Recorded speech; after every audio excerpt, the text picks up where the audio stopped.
नमस्कार विद्यार्थी मित्रांनो, सेमिस्टर सेकंडच्या आपण प्रिन्सिपल ऑफ मार्केटिंग या विषयाच्या अंतर्गत युनिट 2ला सुरुवात केलेली आहे. प्राईस अँड प्रमोशन 4P'मधला किंमत आणि वृद्धी याचा आपण अभ्यास करणार आहोत. याच्यामध्ये आपण पूर्वी किमतीचं महत्त्व, अर्थ, व्याख्या, संकल्पना आणि किमतीवरती परिणाम करणारे घटक अंतर्गत आणि बहिर्गत हे अभ्यासलेले आहेत. आजच्या व्याख्यानामध्ये आपण प्राइसिंग पॉलिसी अँड स्ट्रॅटर्जी, किंमत, धोरण आणि व्यूहरचना या घटकाचा आपण अभ्यास करणार आहोत. प्रत्येक व्यवसायाला सुयोग्य किंमत, धोरण व व्यूहरचना आखाव्या लागतात. व्यवसाय वस्तू किंवा सेवा विक्री करताना विविध किंमत, धोरणे व व्यूहरचना अवलंबू शकतात. कारण एकच किंमत सर्व ठिकाणी, सर्व घटकासाठी, सर्व ग्राहकांच्यासाठी असं असायलाच पाहिजे असं काही बंधन नाही. आपण वेगवेगळ्या ग्राहकांसाठी, वेगवेगळ्या घटकासाठी, वेगवेगळ्या ठिकाणीसुद्धा आपण किंमत वेगवेगळी ठेवू शकतो. हा किंमत, धोरण आणि व्यूहरचनेचा महत्त्वाचा भाग आहे. व्यवसायाला बाजारपेठेतील हिस्सा वाढवण्यासाठी, नवीन बाजारपेठेत प्रवेश करण्यासाठी, नवीन स्पर्धापासून बचाव करण्यासाठी आणि योग्य किंमत, धोरण ठरवावे लागतं. आपल्याला नवीन बाजारपेठेत प्रवेश करायचा आहे तर किंमत काय पाहिजे, आपल्याला बाजारपेठेतला आपला हिस्सा वाढवायचा आहे तर किंमत काय करायला पाहिजे. म्हणजे कमीच करायला पाहिजे असं नसतं, किंवा नवीन एखादा स्पर्धक आला असेल त्याच्यापासून बचाव करायचा असेल तर मग इथं किंमत कमी तुम्ही ठेवू शकता. पद्धतशीर किंमत धोरणाद्वारे व्यवसाय अधिक नफा कमवू शकते. कारण किंमत आणि नफा याचा फार मोठा संबंध आहे. म्हणजे किंमतीचा जबरदस्त इफेक्ट, चांगला किंवा वाईट, नफ्यावर होतो. किंमतीमुळे नफा वाढवू शकतो आणि किंमतीमुळे नफा कमी होऊ शकतो. त्याचा बाजारातील हिस्सा वाढवू किंवा सुरक्षित ठेवू शकतात. ह्याच्यासाठी आपल्याला सिस्टमॅटिक प्राइसिंग पॉलिसी डिटरमाइन करायला पाहिजे. किंमत व्यूहरचना एखाद्या वस्तू किंवा सेवेच्या बाजारपेठेतील यशामध्ये महत्त्वपूर्ण भूमिका बजावू शकते. आता किंमत धोरण वेगळं, किंमत व्यूहरचना वेगळी. किंमत व्यूहरचना काय करते, तुमच्या बाजारपेठेमध्ये जर आपल्याला यश आवश्यक असतं त्याच्यामध्ये ते यश मिळवण्यामधली त्याची महत्त्वाची भूमिका असते. की योग्य किंमत ठरवणे हे व्यवस्थापनाचं प्रमुख कार्य आहे. व्यवस्थापन वस्तूचे मूल्य, मागणी आणि स्पर्धा या आधारावर आपल्या वस्तू आणि सेवांच्या किमती निश्चित करत असतात. 3 घटक: वस्तूचे मूल्य, वस्तूला असलेली मागणी आणि वस्तूला असणारी स्पर्धा. हे 3 अन्य भरपूर घटक आहेत. आपण अंतर्गत घटक, बहिर्गत घटक बघितले, पण या 3 घटकाला विशेष महत्त्व आहे. कारण हे डायरेक्ट परिणाम, प्रत्यक्ष परिणाम करत असतात. तसेच आपली धोरणात्मक उद्दिष्टे साध्य करण्यासाठी किंमत कसे निश्चित करायची, म्हणजे कशी निश्चित करायची, हे अत्यंत महत्त्वाचे कार्य व्यवस्थापनाला पार पडतं. कारण व्यवस्थापनाची जबाबदारी आहे. त्यांचे धोरणात्मक उद्दिष्ट काय आहेत, त्याच्या संदर्भात, किमतीच्या संदर्भात काय आहेत, हे लक्षात घेऊन आपल्याला पुढची वाटचाल करावी लागते. दीर्घकालीन नफा मिळवणे, वाढवणे किंवा किंमत स्थिर ठेवणे, रोखता वाढविणे, स्पर्धा बंद करणे हे हेतू असू शकतात. आता ह्या हेतूनं व्यावसायिक किमतीचं लक्ष्य ठरवून किंमत धोरण विकसित करणं आवश्यक आहे. तर बाजारपेठेतील परिस्थितीनुसार किंमत निवड करणे हे सुनिश्चित करण्याचे किंमत धोरणाचा विकास करताना व्यवस्थापकांना सध्याच्या बाजारपेठेची स्थिती लक्षात घ्यावी लागते. म्हणजे तुमची आत्ता परिस्थिती काय आहे बाजारपेठेमधली, ती परिस्थिती मूळतः या ठिकाणी लक्षात घेणं आवश्यक आहे. आता आपण थोडंसं असं लक्षात घेऊया की किंमत धोरण प्रभावी ठरवायचे असेल तर ग्राहक उत्पादन खर्च असेल, विक्री खर्च असेल, स्पर्धा, विविध बाजारपेठा, पर्यायी वस्तूच्या किमती असतील, स्पर्धकांच्या वस्तूच्या किमती असतील आणि आर्थिक परिस्थिती असेल, तर इत्यादी घटकांचा तरी कमीत कमी विचार करणं या ठिकाणी आवश्यक आहे. आता प्रस्थापित व्यवसाय म्हणजे आत्ता व्यवसाय जे ऑलरेडी चालू आहेत ते किंवा नवीन व्यवसाय यांच्या वस्तू किंमत निर्धारणामध्ये किंवा किंमत धोरणामध्ये फरक असू शकतो. नवीन व्यवसायाचं धोरण वेगळं असू शकतं, आत्ता जे सध्या प्रस्थापित आहेत त्यांचं धोरण वेगवेगळं असू शकतं. प्रस्थापित व्यवसाय काही वेळा बाजारपेठेतील हिस्सा वाढवण्यासाठी किंमत व्यूहरचना आखतात, तर काही वेळा नवीन स्पर्धकापासून बचाव करण्यासाठी बचावात्मक धोरण अवलंबतात, तर काही वेळा ग्राहकांची निष्ठा संपादन करण्यासाठी किंमत धोरण ठरवतात. व्यवसायाला बाजारपेठेमध्ये प्रतिष्ठा प्राप्त करून देण्यासाठी सुद्धा किंमत व्यूहरचना उपयोगी ठरते. किंमत हा ग्राहकांच्या दृष्टीनं निर्णायक घटक असल्यामुळं, म्हणजे वस्तू खरेदी करायची का नाही ह्याचा निर्णय घेत असतो, त्यामुळे निर्णायक घटक म्हटलं. किंमत धोरण ठरवित असताना त्याचा प्रामुख्याने विचार करायला पाहिजे. सध्या ग्राहक इंटरनेटच्या माध्यमातून वस्तूच्या किमती जाणून घेऊ शकतात. त्याची तुलना करताना तसेच त्याच्या आर्थिक मूल्याबाबत वाढत्या ज्ञानामुळे ते किमतीबद्दल अधिक संवेदनशील असतात. त्यामुळे व्यवसायांना अत्यंत विचारपूर्वक किंवा सुयोग्य असं किंमत धोरण किंवा व्यूहरचना ठरवावी लागते. आता सर्वसाधारणपणे किंमत धोरण जे ठरवलं जातं त्याच्यामध्ये हे मुद्दे आपल्याला असलेले पाहायला मिळतात. याच्यामध्ये पहिला आहे ते प्रीमियम किंमत धोरण. व्यवसाय आपली नवीन वस्तू बाजारपेठेत सादर करताना प्रीमियम मूल्य धोरणाचा वापर करतो, ज्यामध्ये त्या वस्तूमध्ये ग्राहकांना स्पर्धात्मक फायदे अधिक दिले जातात. प्रीमियम म्हणजे जादा फायदा, प्रीमियम एक्स्ट्रा. वस्तूची किंमत स्पर्धकांच्या वस्तूच्या किमतीपेक्षा जास्त असू शकते. लहान व्यवसाय जे वस्तूच्या अद्वितीय गुणधर्मासह किंवा वैशिष्ट्यासह वस्तू विकतात ते अधिक चांगली किंमत मिळवण्यास सक्षम असतात. वस्तू जीवनचक्राच्या सुरुवातीला प्रीमियम किंमत सर्वात प्रभावी ठरवू शकतो. यामध्ये व्यवसाय ग्राहकांच्या मनामध्ये चांगली प्रतिमा निर्माण करण्यासाठी वस्तूच्या उच्च गुणवत्तेबरोबर जास्त किंमत आकारण्याची व्यूहरचना तयार करताना पाहायला मिळतात. यासाठी व्यवसाय त्याचं विपणन प्रयत्न चांगले, संवेदनशील, उत्कृष्ट शोरूम निर्माण करण्याचा सुद्धा प्रयत्न करतात. प्रथम श्रेणीतील विमानसेवा असेल किंवा पोर्श, हॉर्डाईज असेल इत्यादी या प्रीमियमचे आपण उदाहरण पाहू शकतो किंमत धोरण. दुसरं आहे ते आंतरभेद किंमत धोरण. या धोरणामध्ये प्रवेश मूल्य धोरण असेही म्हणतात या धोरणाला. याच्यामध्ये स्पर्धकांच्या वस्तूच्या किमतीपेक्षा कमी किमतीत वस्तू व सेवा पुरवल्या जातात. वरती बघितलं जादा असते, इथं कमी आहे. बाजारपेठेतील हिस्सेदारी प्रस्थापित करण्यासाठी सुरुवातीला किंमत कमी आकारली जाते. विपणनकर्ते आपल्या वस्तूंना नवीन बाजारपेठेत आणू इच्छितात, जेणेकरून वस्तूबद्दल ग्राहकांची जागरूकता वाढेल आणि ते वस्तू खरेदी करण्यासाठी प्रवृत्त होतील. कमी किमतीमुळे व्यवसायाला सुरुवातीला कमी नफा किंवा नुकसान होऊ शकतं. विपणनकर्ते बाजारपेठेत यशस्वीपणे प्रवेश करण्याच्या दृष्टिकोनातून किंमत वाढवून अधिक नफा मिळवू शकतात. मागणीची उच्च किंमत लवचिकता जी आहे, म्हणजेच नवीन वस्तूला अधिक आकर्षक ग्राहक करण्यासाठी कमी किंमत आकारली जाऊ शकते. आता कमी किंमत आकारून जास्त संख्येने वस्तू विक्री करण्यासारखी आर्थिक परिस्थिती असते. किंमत कमी केली म्हणून नफा कमी होत नसतो, कारण विक्री वाढते. म्हणजे 100 वस्तू कमी किंमत करून विकणं आणि 50 वस्तू जास्त किंमत वाढवून विकणं, दोन्हीचा टोटल एकच येते, नफ्याचा रेशो एकच असतो. म्हणजे ज्या ठिकाणी स्पर्धा अतिशय तीव्र असते, नवीन स्पर्धक रोखण्यासाठी असेल, त्या ठिकाणी ह्या धोरणाचा आपण वापर करू शकतो. जिथं बाजारपेठ विभाजन झालेलं नाही त्या ठिकाणी सुद्धा हे धोरण वापरता येतं. तिसरा मुद्दा आहे पर्यायी किंमत धोरण. याच्यामध्ये विशेषतः सेवांच्या किमतीच्या पर्यायी ठेवल्या जातात. विमान कंपन्या वेगवेगळ्या फ्लॅटसाठी विमानात आसन प्रदान करतात. ग्राहक सीटची बुकिंग करण्यास सुरुवात करतात तेव्हा त्यांना सीट्सचं वैकल्पिक वैशिष्ट्यसुद्धा येतात. अतिरिक्त आसन जागा असेल, विंडो सीट असेल, मिडल सीट असेल, अधिक पेय, जेवण, प्रथम श्रेणी असेल इत्यादी. कारण या पर्यायामुळे त्यांना जादा किंमत आकारता येते. ग्राहक देखील वैकल्पिक वैशिष्ट्यासह जादा खर्च करण्यास तयार असतात.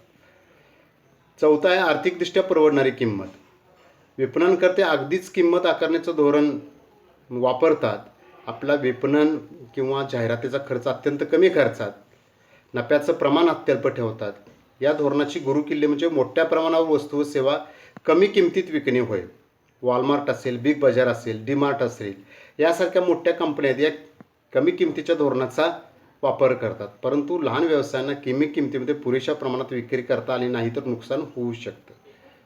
म्हणजे ज्या ठिकाणी ग्राहक किमतीबाबत अधिक संवेदनशील आहेत अशा ठिकाणी या धोरणाचा वापर होऊ शकतो. त्यानंतर स्किमिंग किंमत धोरण. हे काय आहे तर बाजारपेठेमध्ये स्पर्धक कमी असतात तोपर्यंत जास्त किंमत आकारून जास्त नफा मिळवायचा. जसजसे स्पर्धक वाढत जातील तसतशी किंमत कमी करायची. काही नवीन वस्तू बाजारपेठेत आणताना वस्तूचं मूल्य आणि महत्त्व जास्त असेल तर त्याचा फायदा उठवता येतो. सुरुवातीला कोणतीही स्पर्धा नसल्यास आणि असुरक्षित ग्राहक नसल्यामुळे विपणनकर्ते शक्य तेवढ्या अधिक किमती आकारून मोठ्या प्रमाणावरती फायदे मिळवू शकतात. पण ही एक धोकादायक व्यूहरचना आहे आणि काही ठराविक अल्पकाळासाठी तुम्ही हे वापरू शकता. म्हणजे उत्पादक वस्तूसाठी जी गुंतवणूक केलेली आहे ती जलद गतीने परत मिळवायची असेल तर ह्या धोरणाच्या परिस्थितीमध्ये वापर केला जातो. आता याच्यामध्ये काही कोणती परिस्थिती आहे की त्यामध्ये हे धोरण वापरता येऊ शकतं. तर मागणीच्या तुलनेनं लवचिकता असते, मागणी लवचिक असते. दुसरं, मागणीनुसार विविध म्हणजे वस्तूच्या किमती असतात, ह्यासुद्धा बदलता येतात. आणि वस्तूच्या किमतीबद्दल ग्राहकांना माहिती असतेच असं नाही. ठीक आहे. तर 6वा मुद्दा आहे मानसिक किंमत धोरण. म्हणजे यामध्ये ग्राहकांच्या वस्तूबद्दलच्या भावना विचारात घेतल्या जातात आणि मग ग्राहकांची मानसिकता लक्षात घेऊन व्यावहारिकतेच्या ऐवजी भावनावर आधारित वस्तूची किंमत ठरवली जात असते. कारण या ठिकाणी एखाद्या चित्रकारानं काढलेले पेंटिंग विकायचं असेल तर त्याची किंमत भावनेच्या किंवा मानसिकतेच्या आधारावर निश्चित होते. भेटवस्तूच्या किमती ह्या धोरणाच्या आधारे ठेवल्या जातात. सध्या बाजारपेठेत कपडे आणि वस्तूच्या किमती म्हणजे 1000च्या ऐवजी 999, 100च्या ऐवजी 99 अशा ठेवल्या जातात. समूह किंवा एकत्रित किंमत धोरण पुढचा मुद्दा आहे. तर याच्यामध्ये काय होतं तर काही वस्तूंचा एक समूह किंवा एकत्रित संच केला जातो आणि त्याची किंमत एकत्रित पण असते. म्हणजे एका समूहामध्ये समजा 10 वस्तू असतील तर त्याची 1000 रुपये किंमत. परंतु या 10 वस्तू स्वतंत्रपणे खरेदी केल्यास सर्व वस्तूंची किंमत 1000पेक्षा जास्त होते. म्हणजे असं धोरण ठरवण्यामागे एकत्रित संचेतील काही वस्तूंना बाजारपेठ उपलब्ध नसते. म्हणजे ग्राहक त्या स्वतंत्रपणे खरेदी करत नाहीत, अशा वस्तूंची विक्री करणे हा हेतू या ठिकाणी असू शकतो.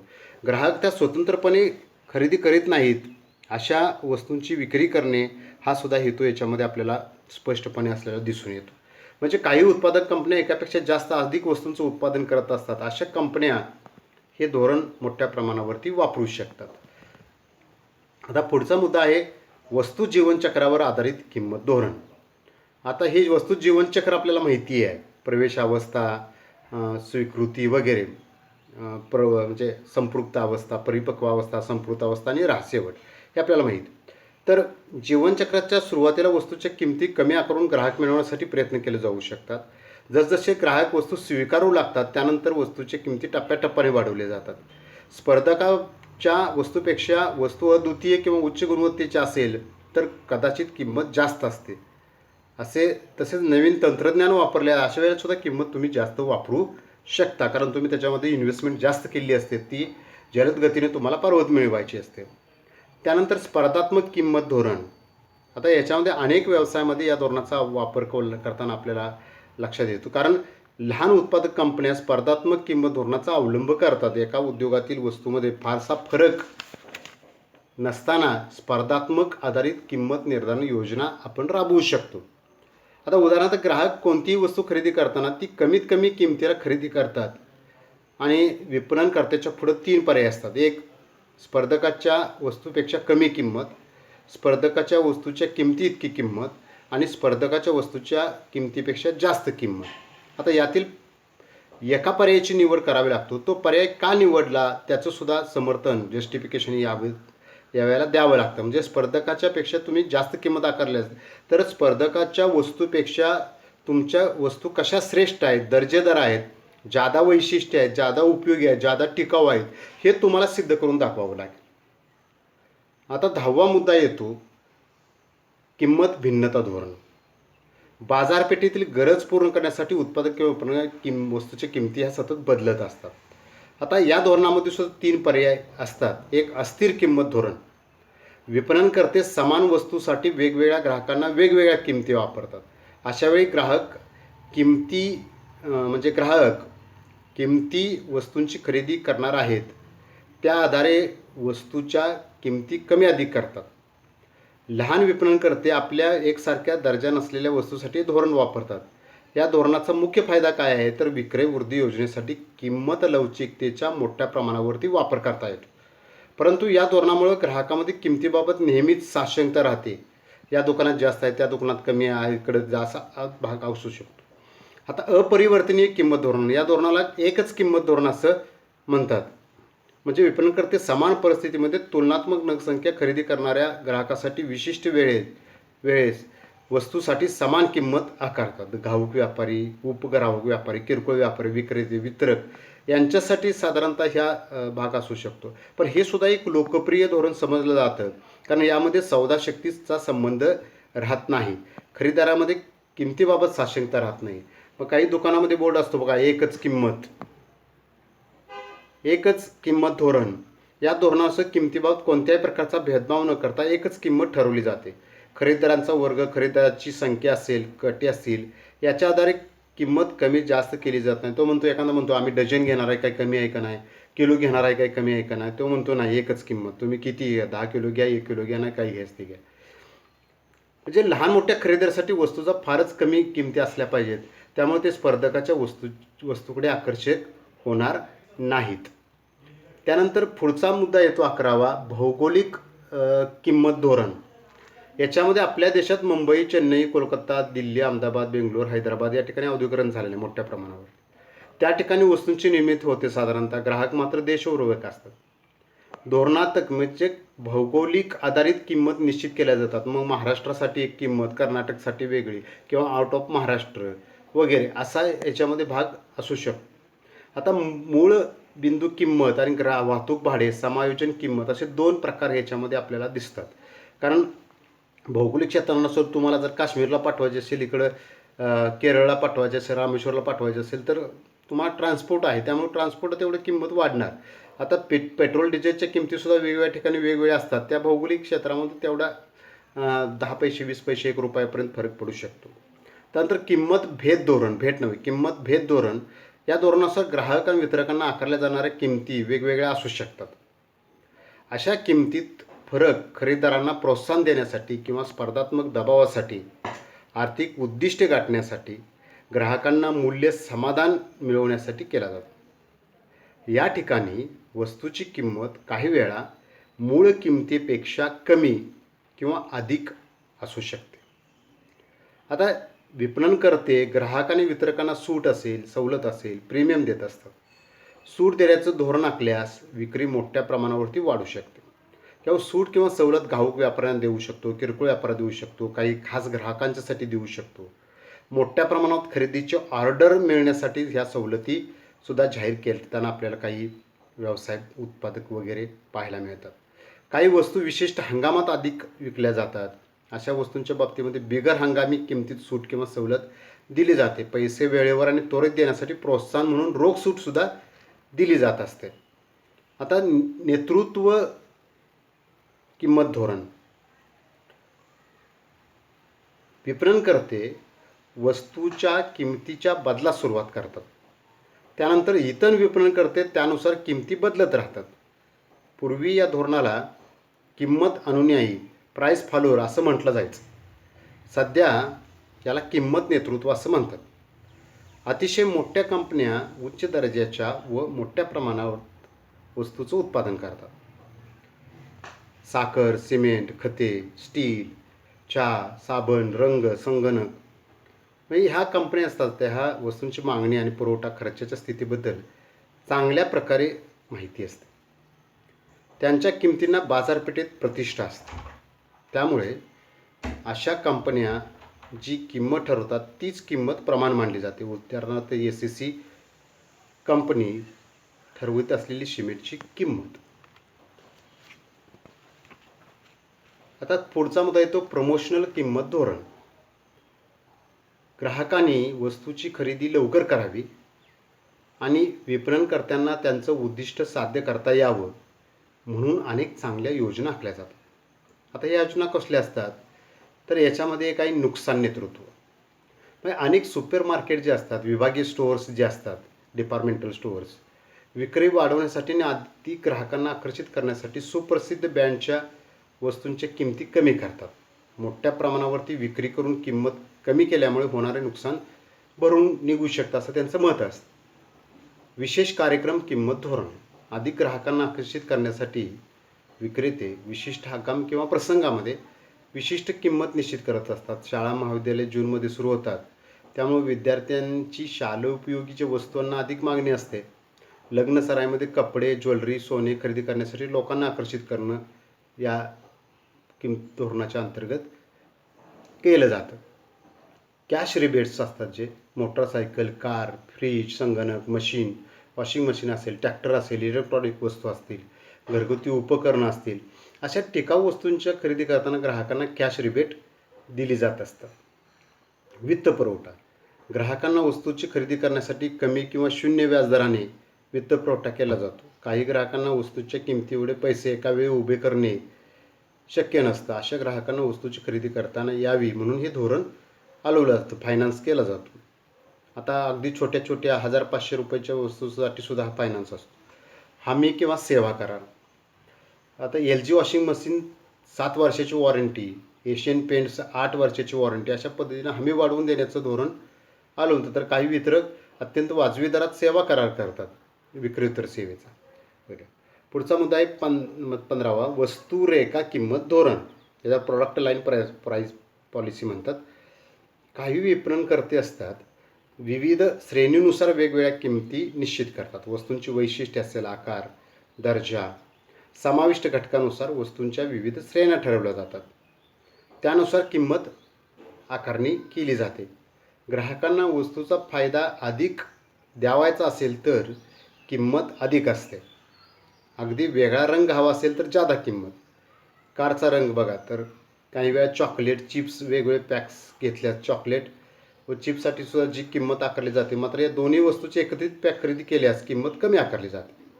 कंपन्या अशा प्रकारचे लहान पॅक किंवा कमी प्रमाणात उत्पादन करून अधिक नफा कमवण्याचा त्यांचा हेतू असतो किंवा त्यांचं धोरण असतं. आता पुढचा मुद्दा आहे तो तटस्थ किंमत धोरण. या धोरणांतर्गत विपणनकर्ते काय करतात, वस्तू जीवनचक्राच्या सर्व अवस्थांसाठी समान किंमत ठेवण्यावर ते लक्ष केंद्रित करतात. परंतु या धोरणामुळे जादा नफा मिळवण्याची कोणतीही संधी उपलब्ध नसते आणि त्यावेळी बाजारपेठेत हिस्सा वाढवण्यासाठी परिस्थिती निर्माण होत नाही. त्यामुळे उलाढाल कमी होऊन वस्तू जीवनचक्राचा कालावधी कमी होण्याचा धोका यामध्ये होऊ शकतो. म्हणजे ही तटस्थ किंमत धोरण आहे, हे कदाचित व्यवसायाला अडचणीत आणू शकतं. 17वा शेवटचा मुद्दा आहे सहाय्यक उत्पादन किंमत धोरण.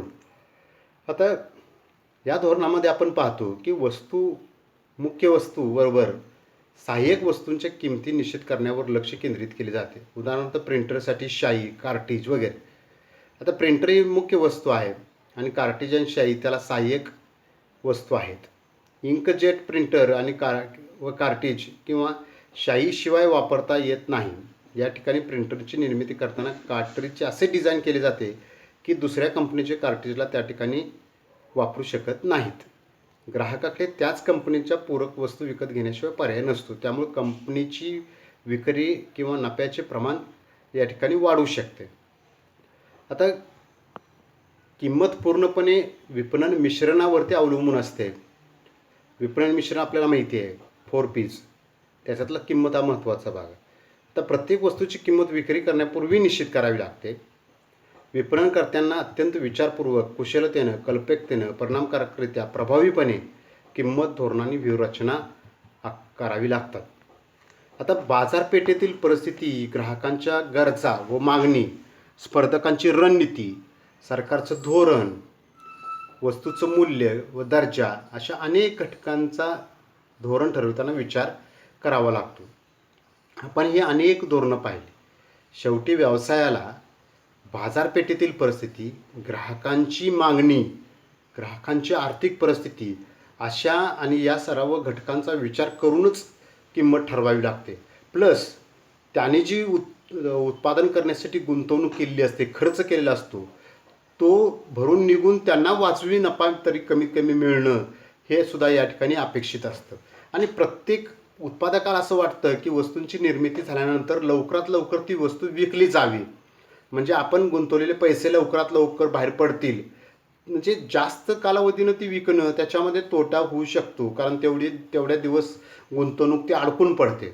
म्हणून प्रत्येक विपणनकर्ता किंवा उत्पादक असतो हा काय पाहत असतो, तर की आपल्या वस्तूची किंमत किंवा आपल्या वस्तूची विक्री ही किमतीवर आधारित असते, परंतु ती विक्री करत असताना किंमती जास्त असल्यामुळं किंवा किंमत कमी असल्यामुळं ग्राहक आपल्यापासून बाजूला जाऊ नये याची दक्षता घ्यावी लागते. प्लस स्पर्धक असतात, पर्यायी वस्तू असतात, बाजारपेठेतली परिस्थिती असते किंवा नैसर्गिक परिस्थिती असते किंवा मनुष्याच्या किंवा ग्राहकांच्या आवडीनिवडी असतात, गरजा असतात. या सगळ्या घटकांचा या ठिकाणी विचार करूनच वस्तूची किंमत या ठिकाणी निश्चित करावी लागते. तर विद्यार्थी मित्रांनो, हे किंमत हा आपल्याला माहीत आहे अतिशय संवेदनशील असा घटक आहे आणि आपण ज्यावेळेला किंमत लक्षात घेतो त्यावेळेला निर्णायक घटक का महत्त्वाचा का म्हणतो, संवेदनशील का म्हणतो, तर किंमत ऐकल्यानंतर लगेच त्याच्यामध्ये ग्राहकाची तो व्यक्त करेल न करेल, प्रतिसाद देईल न देईल, पण त्याच्या मनामध्ये करायची का नाही याबद्दलचा निर्णय त्या ठिकाणी सुरू व्हायला किंवा कदाचित निर्णय पूर्ण व्हायला सुद्धा त्या ठिकाणी किंमत ते ऐकल्यानंतर किंवा पाहिल्यानंतर वाचल्यानंतर तो प्रसंग निर्माण होतो. आपल्याला या ठिकाणी आपल्या वितरणाच्या प्रक्रियेमध्ये किंवा विक्रीच्या प्रक्रियेमध्ये त्याला रिॲक्शन पॉईंट असं म्हणतात. तर त्या रिॲक्शन पॉईंटचा या ठिकाणी किमतीचा आणि रिॲक्शन पॉईंटचा खूप संदर्भ असतो. मग सगळेच ग्राहक त्याचा उपयोग बघतील, टिकाऊपणा बघतील, दर्जा बघतील असंही नाही. काही लोक म्हणतात की मला वन टाईम यूज आहे त्याचा, मग मी महागडी वस्तू कशाला घेऊ, असाही विचार त्याच्या ठिकाणी असू शकतो.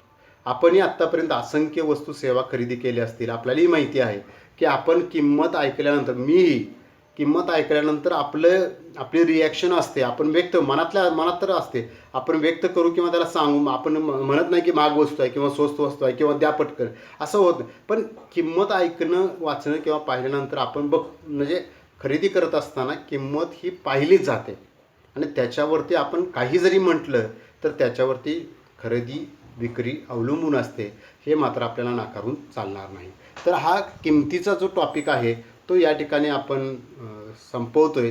तुम्ही हे माझं व्याख्यान शांतपणे ऐकून घेतलं याबद्दल मी तुमचे खूप खूप धन्यवाद व्यक्त करतो.